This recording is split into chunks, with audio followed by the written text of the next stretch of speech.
फूलों वाली बस्ती। गोशी, कैसी हो?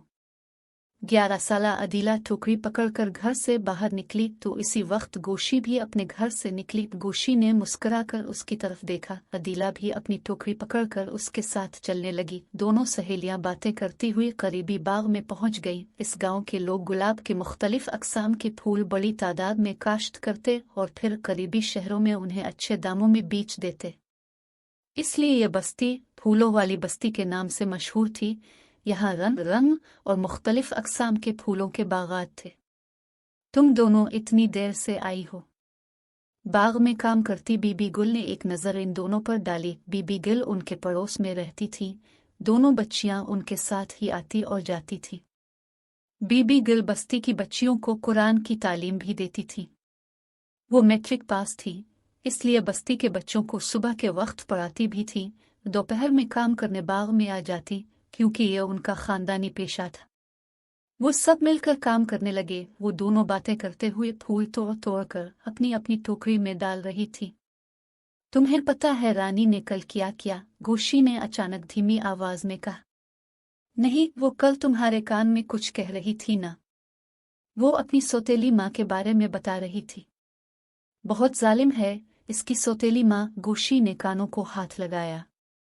अच्छा, मगर शक्ल से तो बहुत अच्छी लगती हैं, अदीला ने हैरत से सवाल किया। शक्ल को रहने दो, बहुत तंग किया हुआ है। रानी को पैसे खाने को भी नहीं देती, सब काम रानी से करवाती हैं। और गोशी जल्दी जल्दी रानी से सुनी सारी बातें अदीला को बताने लगी। शाम को जब वो दोनों वहां से वापस आए तो अदीला ने घर आकर अपनी माँ को गोशी से सुनी हुई सारी बातें बता दी। हाय अल्लाह, रानी बेचारी पर इतना जुल्म हो रहा है, अदीला की माँ सुनकर तड़प अलिफाते। अगले दिन अदीला की माँ ने ये बात अपनी पड़ोसन को बताई। इसने आगे किसी को, और इस तरह ये बातें बस्ती में चारों तरफ फैल गई। जब ये बातें घूमती फुरती रानी के घर पहुंची तो उसकी सौतेली माँ ने रानी के अब्बा से कहा, मैंने कब उसे भूखा रखा, हमारा है, मैं बात करता हूँ। रानी के बाप ने परेशानी से कहा। जब अब्बा ने रानी से पूछा तो रानी परेशान हो गई। अब्बा, मैंने तो ऐसे ही कह दिया था, मेरा मतलब ये तो नहीं था कि। रानी ने डरते डरते कहा। तुमने झूठ क्यों बोला? इससे हमारे घराने की पूरी बस्ती में बेइज्जती हुई है, अब्बा ने गरजते हुए कहा। अब्बा, मुआफ कर दी, रानी ने रोते हुए कहा। आज से तुम्हारा बीबी गुल के घर पढ़ने जाना बंद है, बस घर में रहो और काम करो।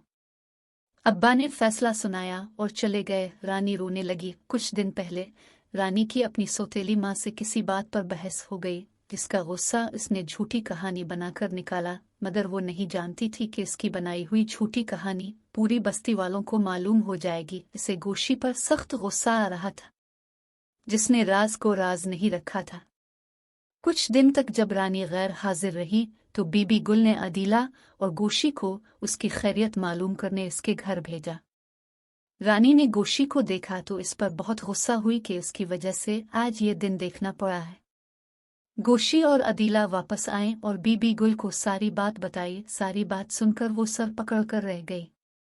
तुम लड़कियां मेरी दी गई तालीम व तरबियत का ऐसे ख्याल रख रही हो। एक तरफ रानी झूठी कहानियां बनाकर दूसरों को सुना रही है और दूसरी तरफ तुम हो जो किसी के राज को राज नहीं रख सकी।